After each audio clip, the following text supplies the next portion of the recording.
mirror command is a special version of the copy command because the copies it makes are mirror images.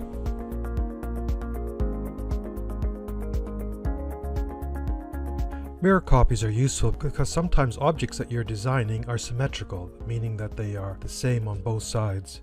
So I've started the mirror command and it's asking me to select objects, so I'm going to select this object here.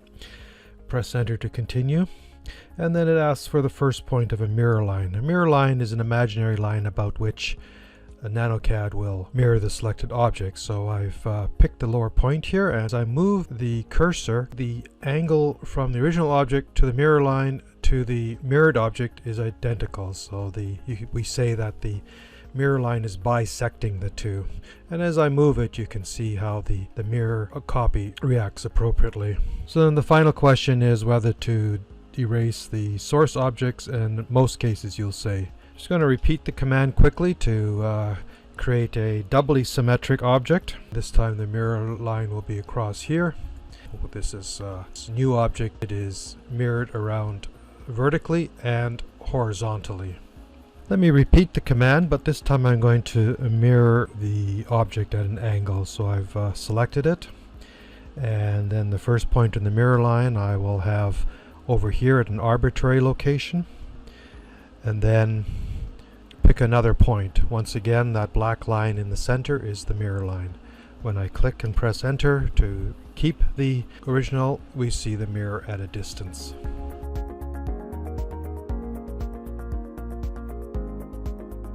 The mirror command has a perpendicular option, which is a little tricky to understand, so I'm going to show you how it works with the assistance of these two mirror lines. One's in red for regular mirroring and one is in green for perpendicular mirroring. Start the mirror command, select the object, press enter, and now I'm going to use a regular mirror. So I'll use the red line as the mirror line, and we have the mirrored object there. Now I'm going to repeat the command and select the same initial object, press enter, and now enter P for the perpendicular option. And now again it asks me for the first point, and I'm going to pick the same points along the red line. So how did this perpendicular mirror object end up that way?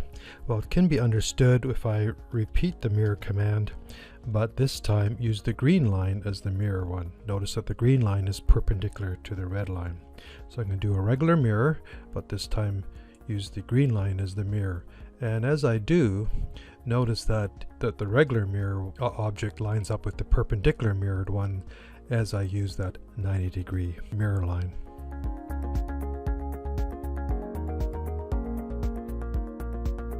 By default, nanoCAD doesn't mirror text when you mirror entities.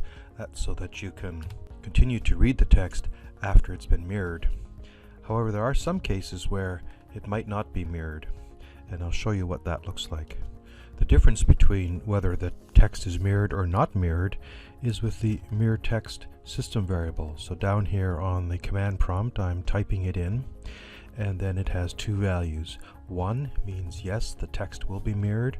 0 means the text will not be mirrored.